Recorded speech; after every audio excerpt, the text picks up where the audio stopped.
And what's up, guys? Heretic, are you here with I think this is my first video of the year. Maybe not. But I thought I would talk about the last tournament I went to, and Blood Bowl. That's right. So this one kind of goes out to Zurashanut is I believe his username.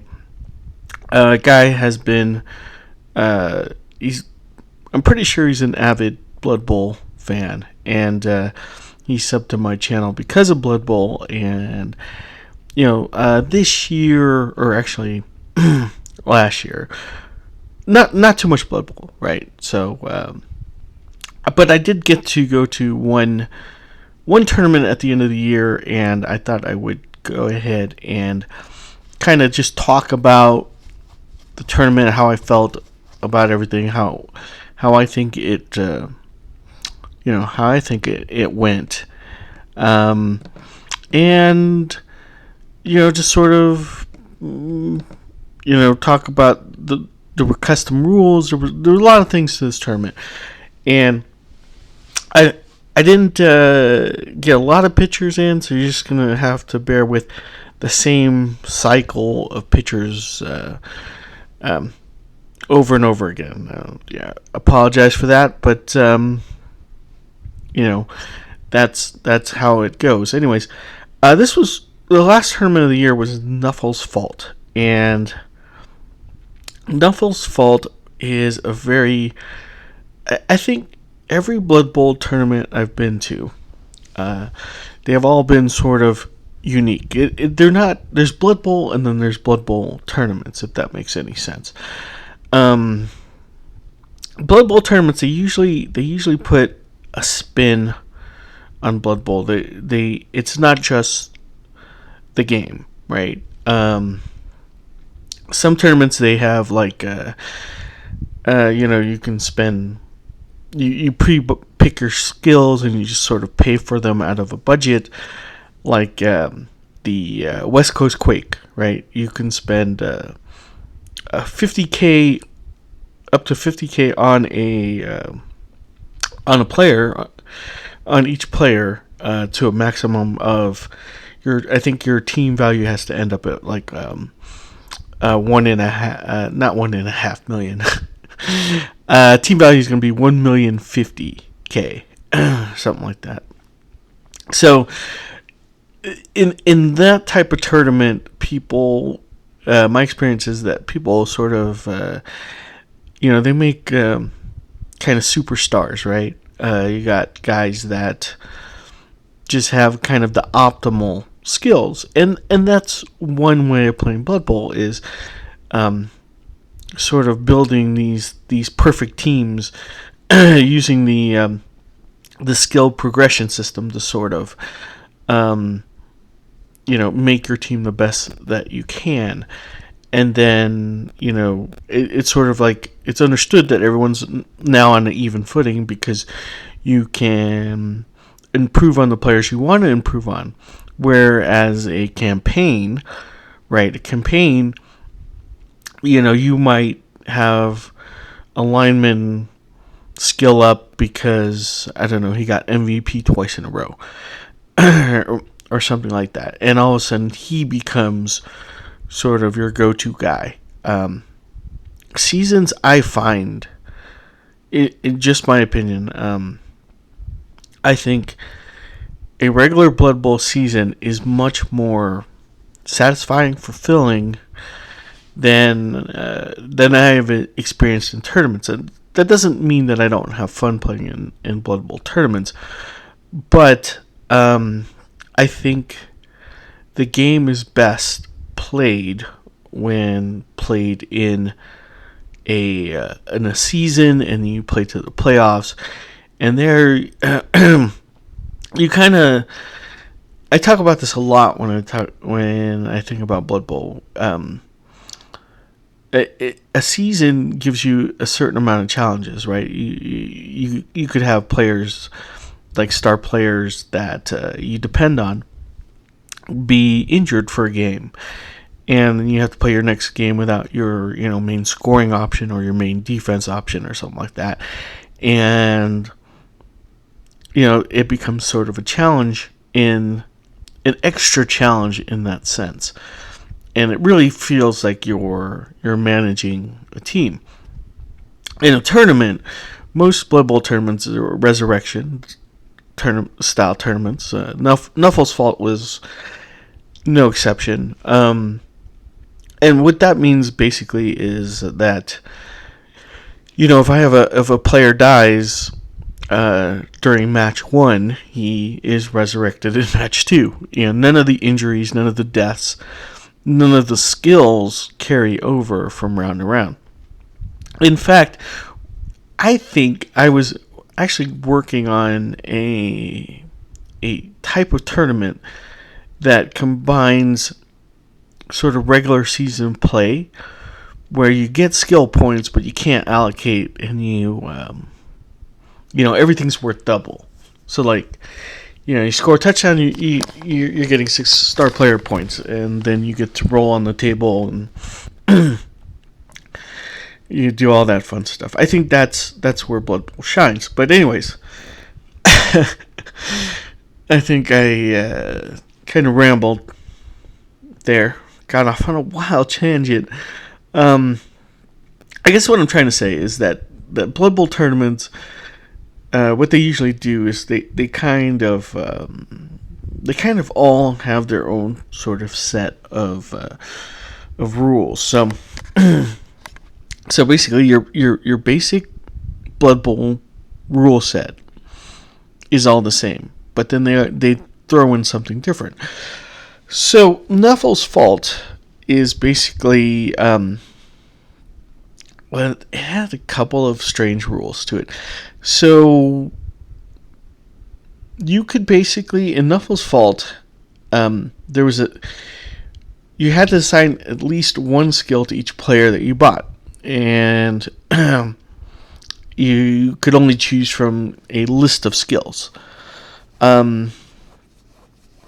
Now, bear in mind that some of these skills aren't normally available to your players. Okay, so you could have, for example, a lineman with a passing skill, or a runner, someone who mostly has agility-based skills. You can give them a strength skill.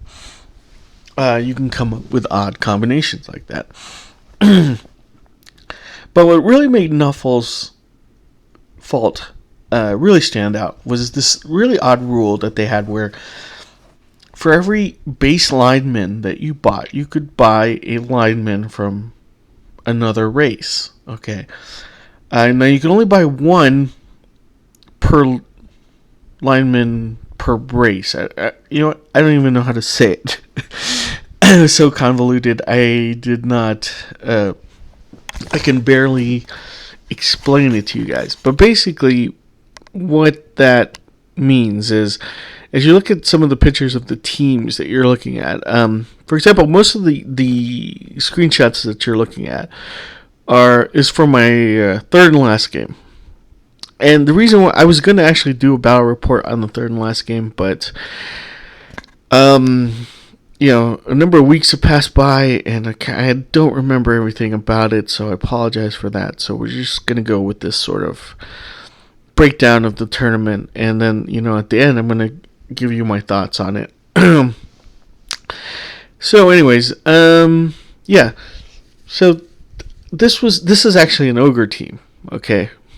And what the guy did was he bought nothing but snotlings, and the snotlings allowed him to buy, let's see, he ended up buying one dark elf lineman, one high elf lineman, one wood elf lineman, and one elf lineman, something crazy like that, plus Morgenthorg, and I think he bought a regular Slan guy as well.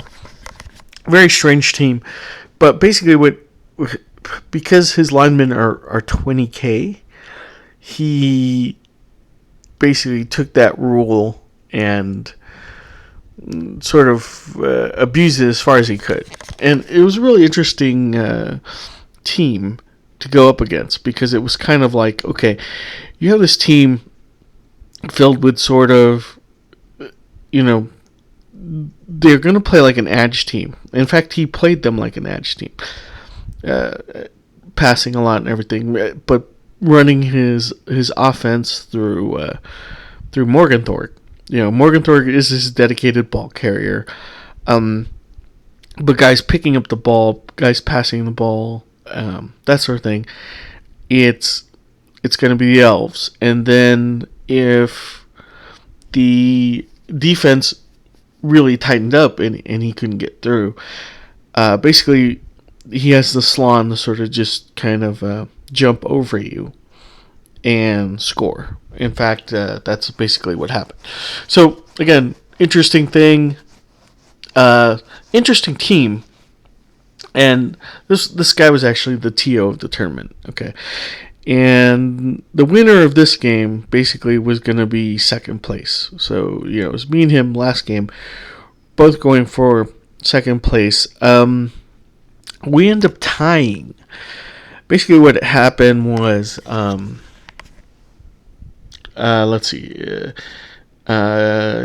He wins the kickoff roll, and he decides to give me the ball first, which, as a coach, I never like to receive. I always like to receive in the second half. That way I know what I need to do. When you receive in the first half, it's basically, you really have two strategies, right? You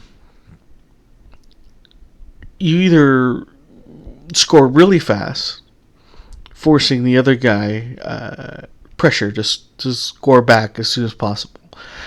If you're up against a good Blood Bowl player, that's not going to be too hard for him to do. Okay?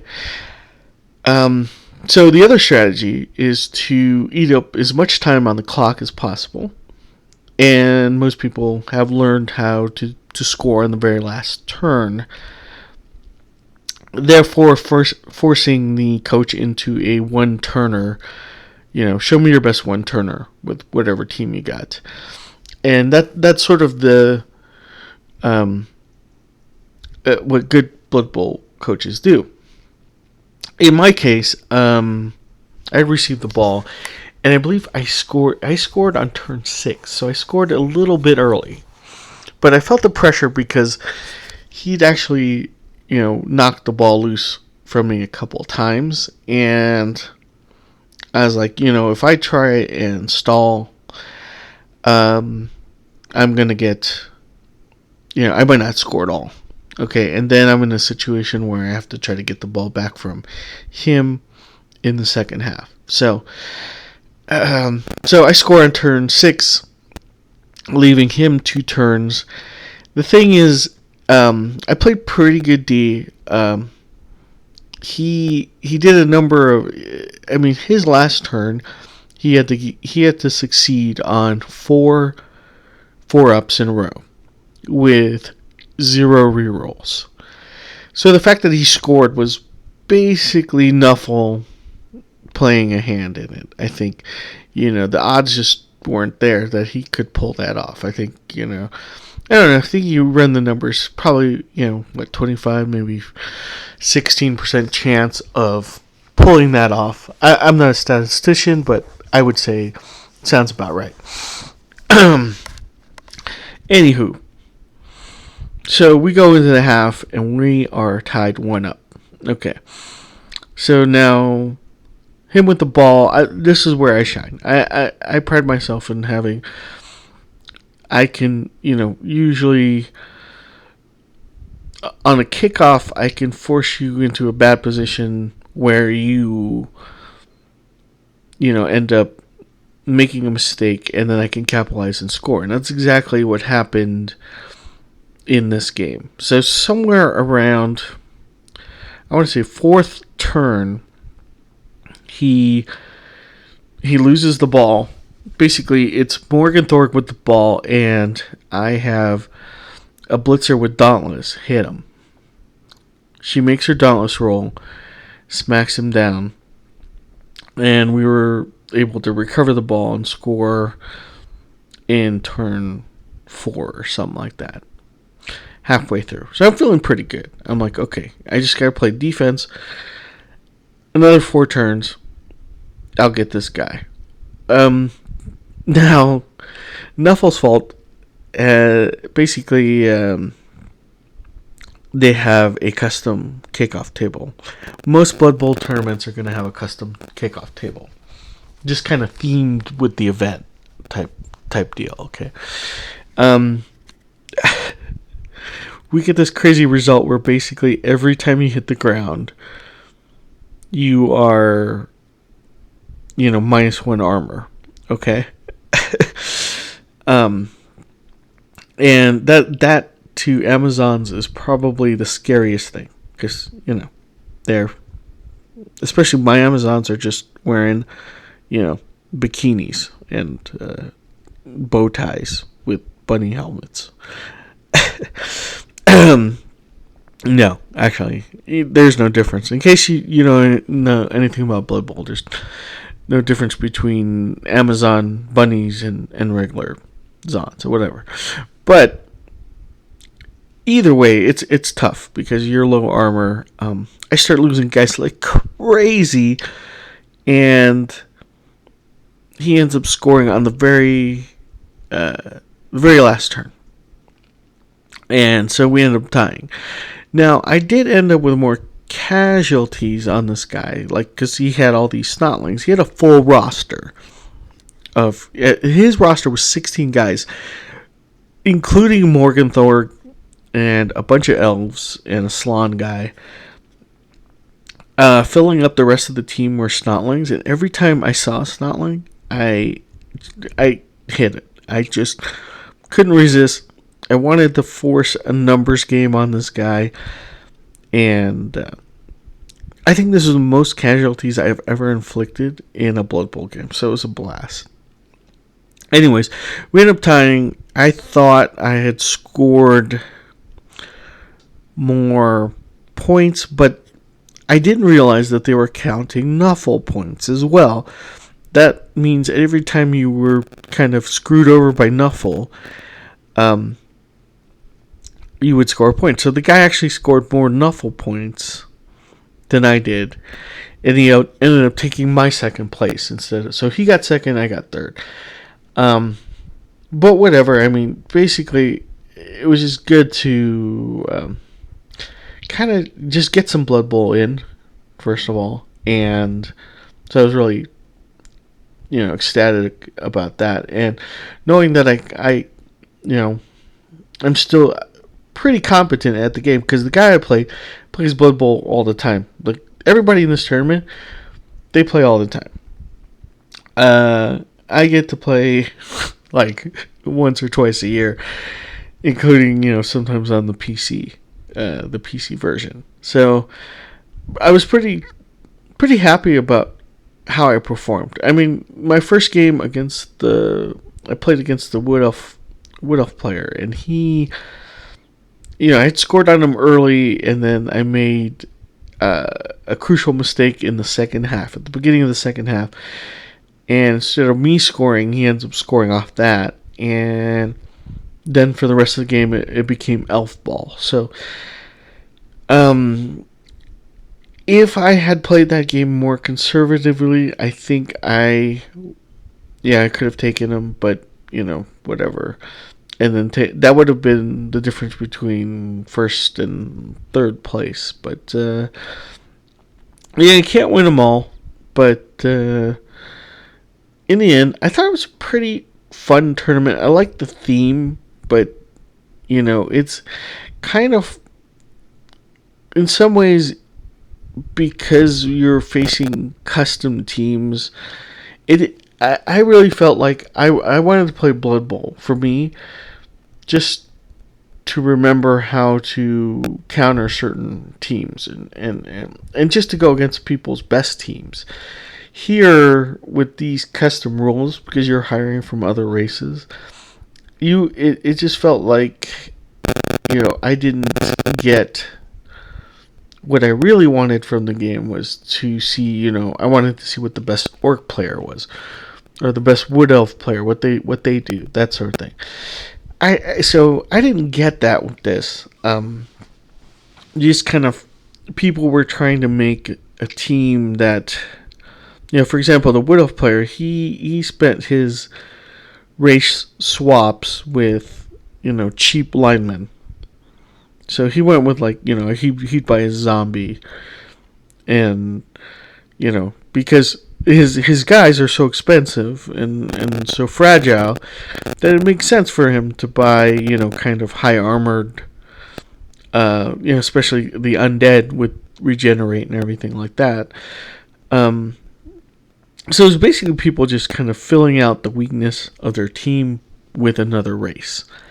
And so to me, I didn't really get what I wanted, which was to go up against, play Blood Bowl on a high level with, I wanted to see what people were bringing. But in the end, I think it was a really fun tournament. Definitely would go...